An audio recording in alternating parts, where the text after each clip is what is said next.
Hey Beth, can you hear me? Beth, can you hear me? Yes, I can. Can you hear me okay? Yes, I can. Okay. Do you want to try to share your screen, see if that'll work? Are you able to see that? Oh, I can see it. Okay, so I'm gonna go get I'll get the presentation off the printer and Okay. we'll just stand by from here. And if you have anything else you want me to display on the screen, you could just email it to me. No, I think this will be it. All right. And I've also got the packet here if you need anything displayed from that. Oh, well, unfortunately, people here can't see it, so I need to kill some trees real quick. Okay, go kill trees. Okay, thanks, Beth.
Andy, I suspect that Nick is getting things together in the room there, given the AV problems. Yeah, he said we're just running behind a few minutes. Okay. Cool. Thought I would test the audio with you. Okay, thank you very much. Mm-hmm.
All right.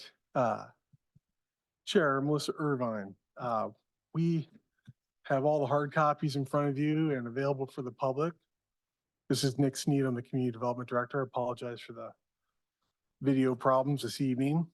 We'll do our best to share documents here. Give me a second and I'll share my screen. And for those online, we'll have the agenda and packet available for you to see where we're at, and I'll go through those documents. With that said, you do have a quorum, you can proceed. And if I'm a little slow this evening, it's because I'm managing a couple things at once and also taking some notes. So. We'll just make sure you guys can leave your microphones on this evening. All right, this is Melissa Irvin. I'm going to open up the Planning Commission meeting at 6:43 p.m. on January 3rd. All right, first let's do a roll call. If you can just give your name for the record. Mary Kendall. Joel Hessel. And again, I'm Melissa Irvin. We do have a quorum. The third item on the agenda is approval of Planning Commission minutes from December 6th. I'm actually going to request that we move that to the next meeting as I have not had a chance to review those meeting minutes. That's Not a problem.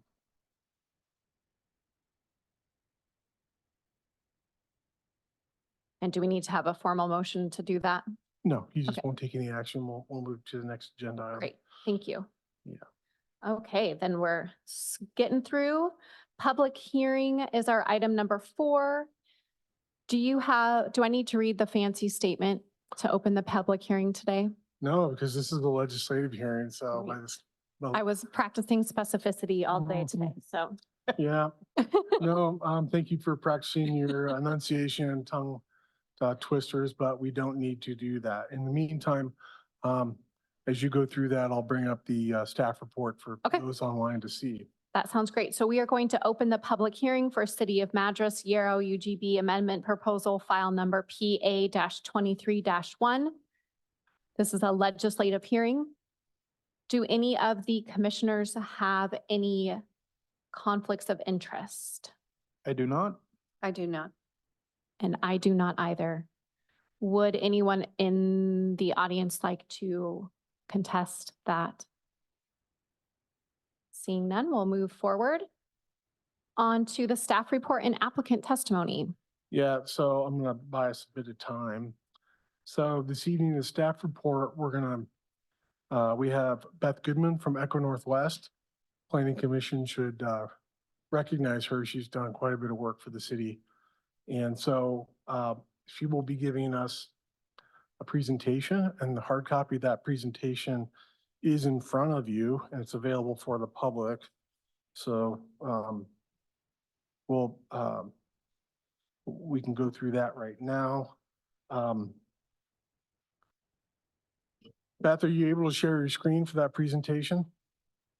I think I will be once you stop sharing yours. Thank you. And I believe that the people who are online will be able to see my screen, but the planning commissioners will not. They have the Okay. hard copy in front of them. All right, well, this makes it extra interesting this evening. So I'm going to tell you which slide I'm on as I go through this and make sure that you can follow me. Thank you very much for having me here this evening. I'm assuming that Nick will stop me with any questions that you have because I can't see you either. So Absolutely. thank you. We are doing what we're looking at is what's called UGB land exchange or land swap. On slide number 2, project overview. Basically, the state allows cities to remove land from their urban growth boundary and add an equivalent amount of land back into the urban growth boundary. I've cited the Oregon administrative rule that allows for such adjustments. And Madras is using this approach to swap about 42 acres of land out of the urban growth boundary and replace it with about 42 acres of land that's just adjacent to it. On slide number 3, we're showing a little map of the area. This is the site overview slide. So where we're looking at is in south, well, sort of almost south, East Madras. We're looking at removing the area that's outlined in red, which is in the urban growth boundary now. That land is owned by the city of Madras, and we're looking at replacing it with land that is outside of the urban growth boundary, and will be brought into the urban growth boundary. So the area for proposal, and that's also owned by the city of Madras. The area we're looking at removing is zoned R3, and the area that we're looking at adding will be zoned R3. The reason for doing this is essentially it's going to allow for more efficient development of the Yarrow master plan. The area being removed is a little bit hillier than the area being added. And I believe the area being removed was originally planned for a golf course with housing on the golf course. Of course, the golf course wouldn't just be on that sliver of land. Those plans have changed since the Yarrow master plan was originally envisioned. And now we're looking at adding some more land that will be a little easier to develop, so you can build housing that's a little bit more affordable comparatively than the housing that would have been in larger lots and on hillsides. Nick, do you Beth, have can I anything to interject? add? Go ahead. Before we go too much further, I think, and the reason I'm pausing now is because Beth will get into some of the technical aspects of the analysis and justification for this. As you look on this slide, which is slide number 3, you can see the area that's proposed to be brought in. That's closer to the existing urban growth boundary, right? Mm-hmm. Well, also on this map, you can see where Yarrow Avenue almost stops today. It actually goes beyond Crescent Park on the map, just about a quarter, not quite a quarter mile. So part of the justification or the reasoning why we're trying to swap land to bring the land into the UGB is it's actually closer to the infrastructure that already exists. Okay? And so you're going to see this here as Beth goes through this presentation. But if you weren't going to do that, imagine extending Yarrow Avenue due north and then to the east and then down southeast into that arm of land that's already in the city limits. In general planning terms in the state of Oregon, we would call that not orderly and not efficient, right? And so it's one of the hallmarks of the Oregon planning system is we want orderly and efficient development. In classic planning, you might call this, if we were to lead the UGB as it is today, maybe almost kind of a leapfrog or cherry stem style of development. At the end of the day, what we're trying to accomplish is bringing land that's suitable for development into our urban growth boundary for its intended use. In this case, being residential. Well, the more infrastructure or the longer the infrastructure has to be constructed to be serve that land for housing, the more expensive it is. So this is where we get back to the orderly and efficient. So that's really the basis of this proposal this evening. And I apologize for that interjection, Beth. Been a few unplanned things this evening. So maybe you can lead us through the rest of your analysis and conclusions. Sure. Nick, thank you. Your interjections are always helpful. So the next few slides will lead you through the analysis that is somewhere around 100 pages long. I'm trying to provide you with just enough information so that you understand the analysis that we did, but not excessive amounts of information. If there's questions, I'll probably refer us into the packet and answer the questions that way. So in doing the analysis of how do we remove this land and what land do we replace it with, we're following state law, which is very prescriptive. And it requires an analysis of land that best meets the identified need and considers all land around the urban growth boundary for potential expansion. Oregon's law directs us to start with land in existing county zoning, so those are called exceptions areas, and in urban reserves. So on slide 4, the map there, everything in the orange, that is exceptions areas. And then everything that's outlined in the, I don't know, light bluish color, mostly on the east side of Madras. Those are Madras's urban reserves. So that's where we have to look first before we could look anywhere else in Madras.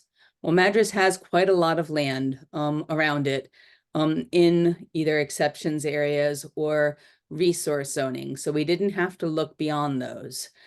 Common sense would say, hey, it's right there below, just south of the boot that's jutting out that we're trying to remove for the UGB. But common sense doesn't get to rule in this kind of process. So we set up certain rules following Oregon's administrative rules. So looking at areas that were very small and highly parcelized, like most of the exceptions areas are already broken up into little tiny lots, and ruled those out. Looked at areas that were zoned something other than rural residential, other than the resource zoning that's in the urban reserves. We ruled out things like commercial land in the county, that kind of thing.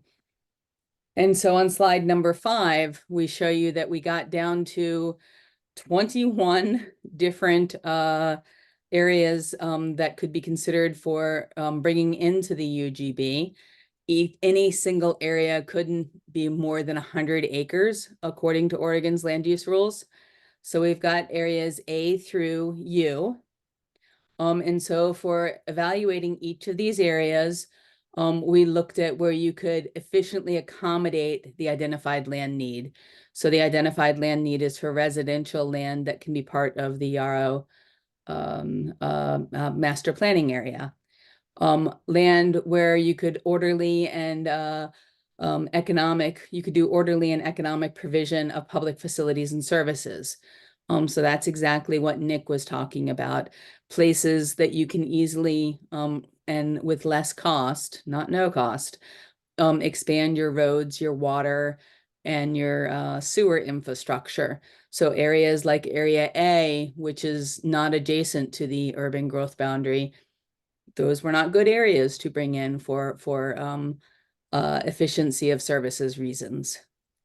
Then we looked at what's called comparative environmental, energy, economic, and social consequences. So essentially looking at these kind of consequences, and is there an area that is better or worse in those topics for bringing in? That was more of a minor consideration in this instance.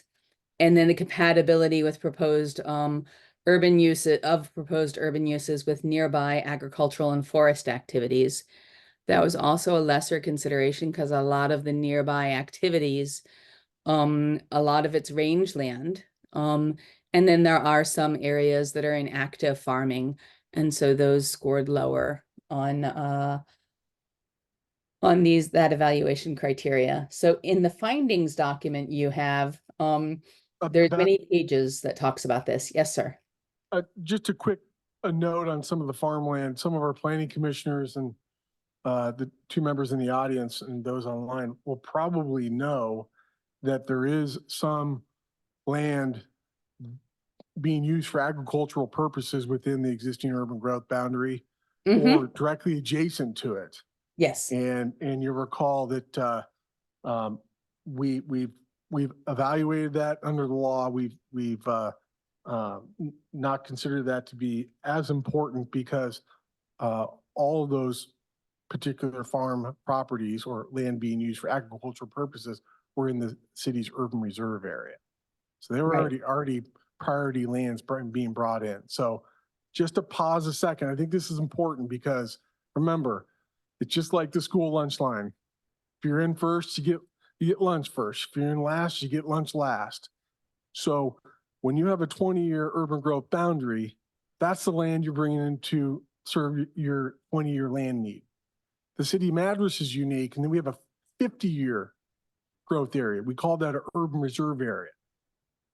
Those lands are the next priority or the next in line to come into the city's urban growth boundary. So the properties that you may mentally think about saying, oh, well, that's farmland, school district property or city property, county property, even some privately held, that's all within the city's urban reserve area, 50-year growth area. And so that's already been determined to be appropriate for bringing in.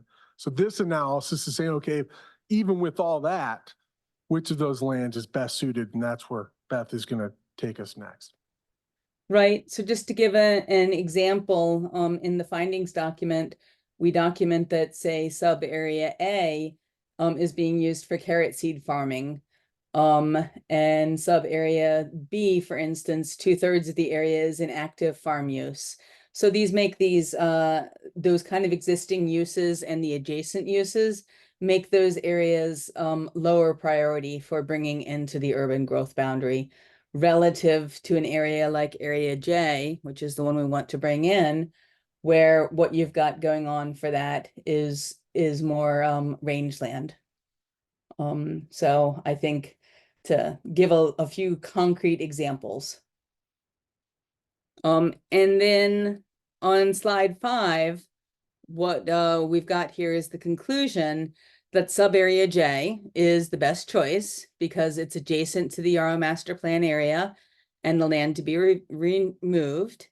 It's got better opportunities for housing development with fewer slopes on it. It's owned by the city of Madras already, as is the land that's being removed from the urban growth boundary. Overall, it's got the lowest cost for infrastructure and less impact on transportation systems compared to many or most all of the other sub areas. It's got good future connections with existing and future neighborhoods, and there's little disruption to existing agricultural uses. So in all of those measures, that's why Area J is the one that we are recommending for inclusion in the urban growth boundary. And then on slide 7, we went through and we evaluated Jefferson County and City of Madras's requirements for urban growth boundary changes. And the proposed land exchange meets both the county and the city's criteria for UGB changes. And we also evaluated the exchange for consistency with Oregon statewide planning goals.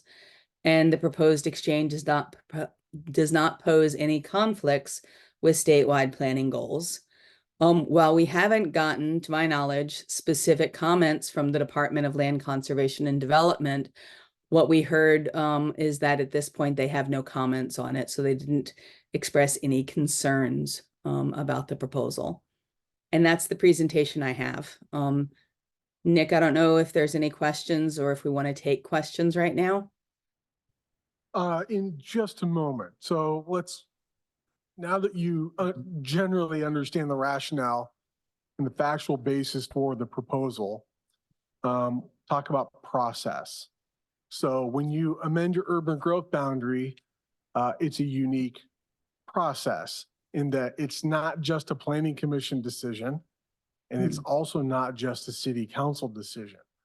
So the city and the county have an urban growth area management agreement, which specifically identifies amendments to the urban growth boundary are to be approved by both the city and the county planning commissions, city council, and the board of commissioners. So in the month of January, we'll be going to, of course, the city planning commission this evening, and then later the county planning commission. In February, we'll be bringing the proposal to the city council and then finally the board of commissioners. This is a unique decision process. We haven't done this, I think, in was 2018 was the last time when we brought in the remaining land in the airport, was the last time we did an urban growth boundary amendment. So it doesn't happen very often. Just want to call out that difference. Also, in terms of comments, yes, the department had no comment on it. In many regards, that's about as good as it gets from the department. That's indicating that they're not seeing any fatal flaws. We also did receive comments today from the Fair Housing Council of Oregon, who recommended that we add to our findings, and in particular that we note the existing housing land supply and the status of that land supply as identified in our 2022 housing capacity analysis, for which the Planning Commission approved about a year ago. That's an easy change. And I reported to them that, well, they said that they would appreciate that, and that once that change is made, they would be happy to provide a letter of support. I also told them that they could join the meeting this evening via Zoom and let us know that they would support it under that condition. I don't know if they're here this evening. Nonetheless, so those are the only public comments that we've received on this. I did field a couple phone calls from Gary Harris, not surprising, one of our local kind of farmland advocates, former LCDC commissioner, explained the proposal to him and understood it. He appreciated the explanation. And then one of the adjacent property owners, the Lewis family, talked to one of their members at length about it and understood it once I walked him through that. So that's a long way of saying I don't have any oppositional comments that staff's received, even just a phone call. No one submitted any formal comments to this. So with that, you have your presentation in front of you. We'll proceed through the legislative public hearing. You'll ask for public comments, those in support, neutral, and perhaps opposed.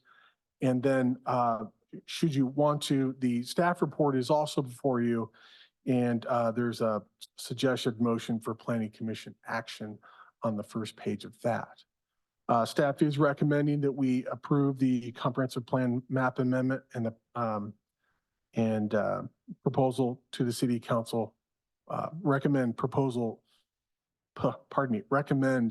that the city council approve it as well.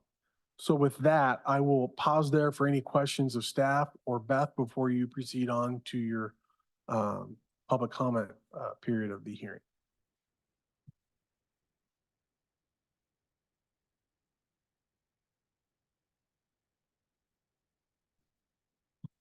Okay, you may proceed. Go ahead and proceed as you wish. Okay. Let's see. Do we have any public testimony?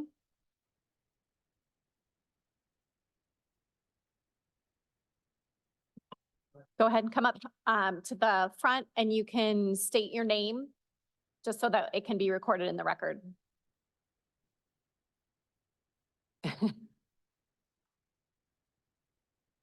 Oh, you can come on over. It'll be nice to show someone was here.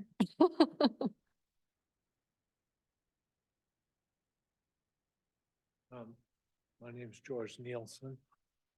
I'm a member of the Bean Foundation Board of Directors, and that property immediately is adjacent to ours. And the one question I had is something that we had discussed. If this boundary change takes effect, does the land taken out of the urban growth boundary remain part of the urban reserve? Is that part of this? Yes, it is. And so to be clear, and for those on the call, the question is, if we remove land from the urban growth boundary, does that land go back into the urban reserve, the 50-year growth area, or otherwise? And staff requested this guidance on this from Department of Land Conservation Development, and they affirmed that it would. Beth, do you have that same understanding as well? I could be perhaps not remembering that correctly. I understand that it will, and your attorney helped us make findings about that. Yeah. question I have. Great, thank you. Thank you. Does staff have any additional comments? No, not this time. All right. So now is the section where we get to deliberate or discuss. Do any of the commission members have any comments or questions? I don't think so. Everything's pretty clear. Just one question, since so that one piece that would go back into the 50-year reserve, then that mean we can't utilize that because it's part of the reserve sooner? No, you can. Oh, you can. What it means is at the point in time when the city feels that it needs to expand its urban growth boundary and that it has a factual basis or justification for more land, then we would look in the urban reserve area first. So it would be one of the first properties or areas that we would look to expand in our urban growth boundary first. Okay. So all That's, did I get that correct? Did I pass the test? Sorry, looking for my unmute. Yes, you passed the test. Basically, you have to show that you have unmet land need that you can't meet in the existing urban growth boundary. And then it's just like any other urban growth boundary expansion. That area is part of the urban reserve again. And so I think that the bigger point here, Commissioner Kendall, is that, remember, your housing capacity analysis concluded that you have roughly about 4 times the amount of residential land than you need for the projected 20-year planning period. So there's a lot of land to be used in the urban growth boundary currently, right? And that's also why this analysis is so important, that we're swapping land in this approach. Okay, thank you. My question is more just a little bit of a history, but how did we end up with this odd shaped parcel in the first place? Well, truthfully, I don't know exactly. This predates my time at the city. It's my understanding that the city established their urban growth boundary on the east side in this particular configuration as it presently exists in about 2005 or 6. And it was in conjunction with the Yarrow master plan that exists today. Okay.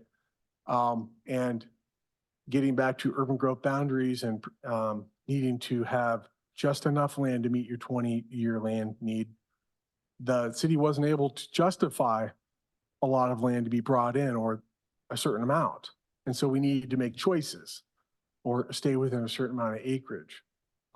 I don't know if it's folklore. I don't know if there's any truth to it, but I understand that we wanted to bring in more land, but we didn't want to bring in flat land because we wanted to bring in sloped land because it would have better views. Gotcha. And Mayor Rick Allen at the time said, well, we'll have an odd configuration. We'll bring in the slope land. I don't want to put words in his mouth, but there wasn't as much concern for the opinion of DLCD staff in that boundary configuration other than bringing in the land that we needed.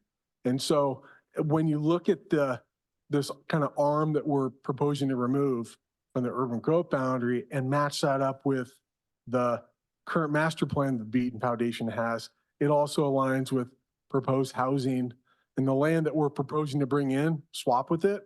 That's where there was some golf course land there. And the thought was, why bring in land into your urban growth boundary and then just use it for a golf course? That's precious acreage, right? That you don't get many homes on. So I think in part, there's a degree of truth in some of that. I don't know how much, but Okay. that's generally the reason that I understand that's in the configuration today. Okay. And the other point of this is, I think it's a good question, is that we're changing the urban growth boundary and city limits. Those are 2 hearings you have before you this evening on the agenda. This spring, you'll likely see a master plan application come in from the Bean Foundation to establish a master plan for the land that's already in the urban growth boundary and city limits. Please understand that their current master plan has never been approved by the city. It was only until about 2017-ish that the city adopted master plan standards, so you could have one. So it was really, in a way, kind of a voluntary master plan. It wasn't a regulatory master plan. It wasn't something that the city could bind them to. So now that we have these provisions within our development code, the first step is to amend the urban growth boundary in the city limits. The next is to prepare that land for development. And so that step would be the master plan. And thereafter, you will see either subdivision partitions or site plans for development when that development is being proposed and appropriate. Does that make sense? Yes, thank you very much for that information. I think too, as someone who's hoping to be on the planning commission for a while, how we prevent that kind of odd shape thing from happening in the future. But yes, that very much answers my question. So is there anything else? I just have one question. The new parcel, which would be partial J, since we're swapping with H being more hilly for the views, is partial J more flatland and easier to build on? Just so you know, we're not swapping with parcel H, but the parcel that's right below H that is within the existing urban growth boundary. And I'll let Nick's answer. Yeah. Another way to describe that would be we're removing the land that's in between sections H and J. And we're proposing to bring in most of the land in J. Right. And Is land J yep, flatter? yes, it is. Okay. Yeah, Eco Northwest did a slope analysis on that. And if you were to take a walk up there, it would be, dare I say, overtly obvious that it's much flatter. So then developing will become a lower cost than the other, possibly. Generally speaking, yes, I'll let Beth talk about this, but her guidance several years ago to me was when you look at land and that being used for residential purposes, the flatter the land, the better, right? And so just go back to you kind of think about a foundation for a home on a flat lot. That's pretty easy to build. Well, when you have a steep slope, you get to build these really complex foundations that are super expensive, right? Right. And so that adds complexity as well. And then anytime you're building infrastructure on slopes, why then it's harder to create your roads and things like that. Right. It requires more land. So generally speaking, yes, the thought is the flatter the land, the lower the cost. And of course, the thing that we're trying to address here is that flat land needs to be close to the existing extent of the infrastructure, which is what we're trying to solve also this evening. Okay. Thank you.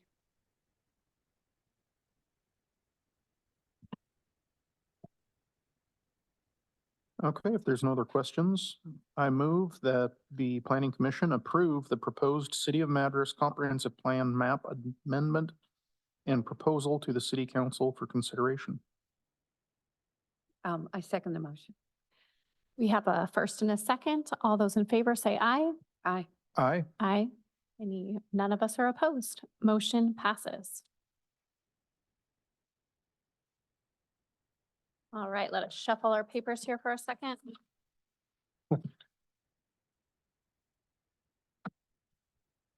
All right, we are moving on to public hearing number 2, City of Madras Yarrow Annexation Boundary Change Proposal, file number AX-23-2. This is a legislative hearing.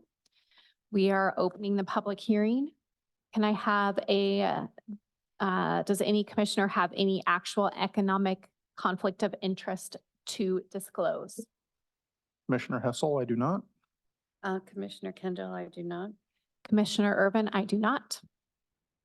Does anyone here want to say otherwise? All right, seeing none, we will move on to the staff report applicant testimony. Yes, let me just kind of zoom out on this.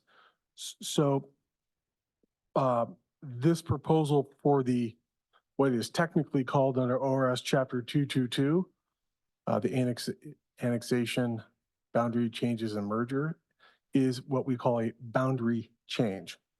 It's a type of annexation proposal.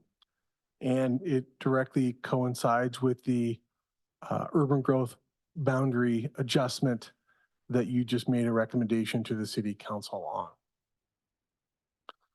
So switching gears to annexation. Annexation is important. The city in the last probably 7 years has ramped up its annexation policies to ensure that when land is brought into the city limits, there's a clear understanding of who is responsible for extension of needed public facilities, streets, sewer, water, et cetera, to serve any development in land that's brought into the city limits through an annexation. This is a little bit unique proposal because while you look at the staff report, figure 1 shows the existing urban growth boundary and city limits. That land, this little arm of land that we're proposing to change is all within a 100+ acre parcel that the city of Madras owns. And because the city of Madras owns it, it's a little bit different. For example, when someone proposes to annex a fairly large tract of land in the city of Madras, one of the requirements that we now have is that they work with the city to negotiate a annexation agreement. And one of the things that is in that annexation agreement is what infrastructure will be extended, where, and at what time, and whose obligation is it to pay for that infrastructure extension. So when I talked with the city attorney, Garrett Crossteck, our land use attorney on it, I said, well, hey, we should have an annexation agreement and make sure that any heir or successor has an understanding that when this land is transferred to them for by title, presumably for development, that they have the understanding of what infrastructure is needed to serve it, when it's needed, whose obligation is to provide that. And the response was, well, you can't work out an agreement for yourself. That's something that would be worked out in the land transaction. So you don't have an annexation agreement before you. That's why you don't. It's because of the public ownership, city ownership. The obligation still exists, right?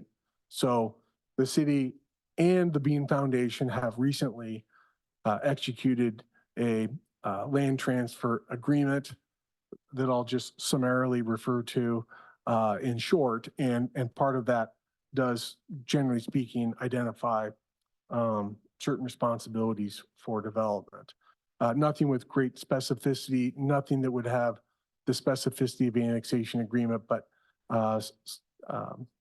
it's city staff's opinion that that is sufficient in terms of communicating to any heir or successor of the ownership of the city's land that how development will occur. The next component of this analysis for annexation is to meet both the state and local criteria for annexation. And again, it's a little more nuanced now than it has been before. But in short, really the analysis or the standard that needs to be satisfied is, one, is there a capacity to serve the land that's being proposed to be brought into the city limits? In other words, if you bring in 3,000 acres in the city limits, does your transportation system plan hold up, or do you need to amend that plan? It's a very, very extreme example. We're not proposing that, but that's the level of analysis. So if you bring in 40 acres of land in the city limit, will your wastewater treatment plant and the collection system be able to accommodate the reasonable anticipated development associated with that? And the answer to that is? And the answer to that is yes, in general, okay? But that's also at the annexation level, right? We don't know what development will occur on this land in the future. So that is a challenge. But from a capacity perspective, we do have capacity for transportation, sewer, and other infrastructure systems. Again, getting back to roles and responsibility in development, that's the point in time when the rubber meets the road. That's when people oftentimes get challenged because you can easily demonstrate capacity, but then the responsibility to build that street, extend the sewer line, and so on and so forth, that's when things get particularly challenging based on my experience. And in this case, the Public Works Director has provided a memo and he has said that, yes, we do have capacity, but when development occurs, that development is to extend the infrastructure from its existing location or terminus to that development that is proposed. Again, we don't know where that development will occur first with a lot of certainty. Basic math and economics will tell you the closer they can build to the terminus of Yarrow Avenue, the sewer lines, the water lines, where there's the least cost is probably where the next phase of development will occur. So that's just a practical element of it. But I think it's important to know that your Public Works Director has provided this memo, and that is in the record. And we, with that memo and with this understanding, have made the finding that the city's infrastructure does have capacity and that there is a reasonable plan for infrastructure to be extended when development occurs. And in short, that is, it's the developer's responsibility. Okay. There are some nuances to that, but generally speaking, for the purposes of the annexation criteria, that is the finding that we are making to demonstrate compliance with that criteria. That in a nutshell is this proposal. It's pretty straightforward.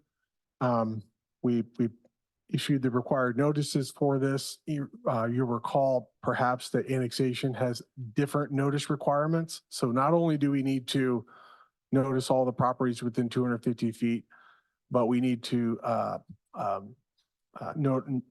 publish notice of the public hearings 2 consecutive weeks prior to the public hearings, right? Under state law, that's a state requirement. We've done that. We provided notice to all the public agencies or agencies that provide public services. In most cases, that's infrastructure. So city, Deschutes Valley Water, ODOT, and otherwise. We have not received any comments on that. So the assumption being made is that there's no opposition to that component of it. With that, the findings have been drafted to factually demonstrate compliance to the criteria, and for that reason, staff is making a recommendation to the Planning Commission approve the annexation proposal and make a recommendation to the City Council to approve it. I'll pause there for any questions that you may have before you proceed through the rest of the hearing.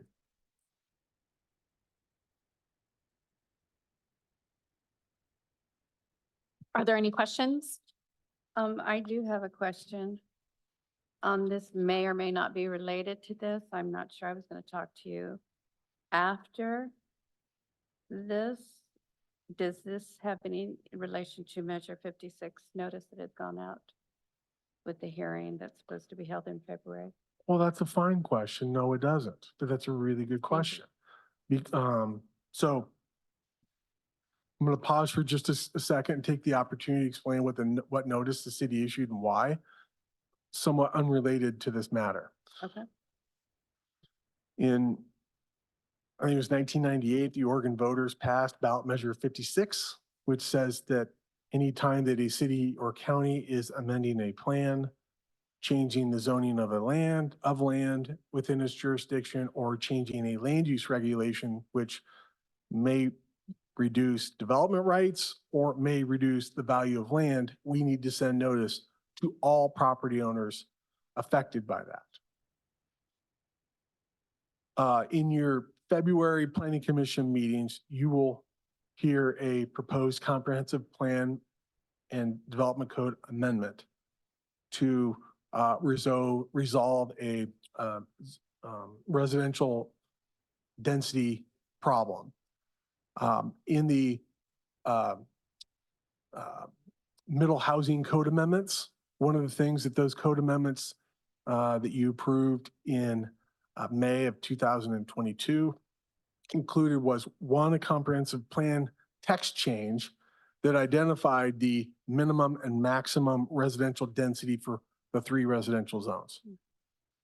We then added into the development code a minimum density for those 3 residential zones. And I'll take responsibility, but I'm pretty sure I asked the question, do we need to add the maximum? And I was told at the time, no. Well, now we're starting to have conversations with developers about land, and that maximum is needed. And it's primarily needed, number one, for assuming what level of development could be there for impacts to infrastructure, sewer, water, transportation, and the like. It's also needed so that if someone is going to propose development, we can determine whether the density of their development is consistent with the minimum and the maximum. So the proposal, the comprehensive plan and development code amendments that you will consider in February as the legislative amendment. So it's fair and permissible to generally talk about this now. You won't be biased as it's a legislative decision. Will propose adding a maximum density to the residential zones in the development code. And that maximum would be the same that's listed in the comprehensive plan. So it's fully implementing your comprehensive plan. A strict, very conservative interpretation of state statutes that implement Measure 56 would say, yes, if there's no maximum density now, you could be limiting my development rights.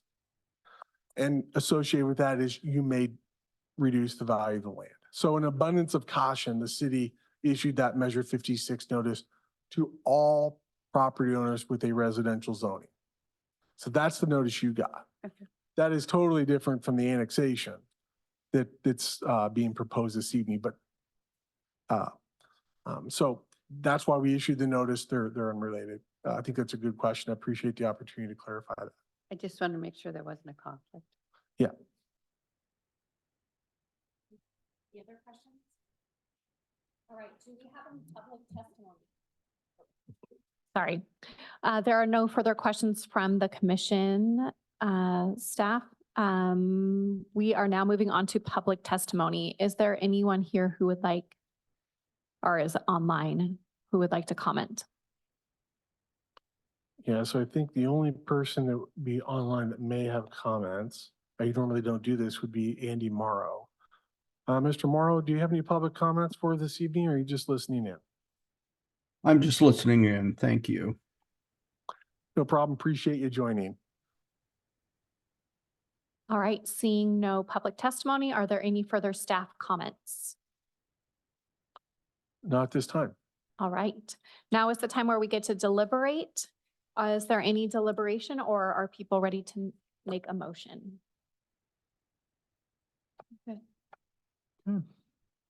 I move that the planning commission make a recommendation to the city council to approve the proposed annexation based on the findings provided. I second the motion. All right, have a first and a second. All those in favor say aye. Aye. Aye. Aye. All of us are in favor. Annexation is approved. All right. Let's see, we get to move on to item number 5, additional discussion. Well, a couple things to report. To all of our benefit, Ms. Fatma Taha will be returning hopefully next week. Oh, good. Hopefully she's somewhere warm and not foggy. I don't think that's the case, but we're going to be excited to have her back. Secondly, we are going to have a planning commission meeting on, I'm going to get this right, just give me a second. The 17th of January. And I also believe we are planning a meeting on February 7th. So your first and third Wednesdays of January and February, please plan on being at the planning commission meeting. January 17th and February 7th, correct? January 17th and February 7th are your next 2 meetings, correct? Yeah. And The second one in February would be the 21st. So that is that. You do have a couple legislative matters coming before you. And a zone change, on the 17th. The zone change is a small one. And, I'll just give you a heads up on that. The applicant has, kind of waffled on their proposal after they filed. They were looking for, a couple different development options. And so what you'll have at the, next planning commission meeting is opening the record, a general staff report, you'll accept public comments, and staff will request that you not take action so that we can prepare the findings. They just affirmed, I think just before Christmas, how they'd like to proceed. So we have been able to draft the findings necessary for that. So you'll continue the hearing to date and time certain on that. So. So then that meeting on the 17th may be somewhat short. Yes. Okay. Yes. Thank you. Receiving the notice for the Measure 56, does that create any conflict for any of us? No. Okay. Because the proposal that necessitates that notice is a legislative proceeding. Okay. Okay, and so I'm gonna make this up a little bit, but I'm in order of magnitude, probably not off. The 1,200 properties in the city of Madras that have those residential zonings, you're not different than any one of them. Okay. And by I just adding wanted, that you know, density standard, there would be no economic interest associated with you owning land in that changing of the development code. Thank Okay. you. I just wanted, that was one question I had for tonight, so. So you get to join the fun. Darn. I also, last report, I did see Dr. Baker today. He, of course, said he wouldn't be here. He said he would resign at the next meeting. He was not going to submit his email resignation, that he was going to be here and resign in person. Credit to the character of the man. And anyhow, so with that said, we'll be looking for another commissioner here. So if you know of people that may be interested on it, you are some of our best ambassadors to communicating to what I believe is some of the great work that the Planning Commission does. You have your fingerprints on a lot of different things in this community. So be thinking of people that would be interested in serving the Planning Commission and helping our community in that regard. So that's it for this evening for me. That's great. All right, unless there's anything else, I will adjourn the meeting at 7:40 PM. Thank you.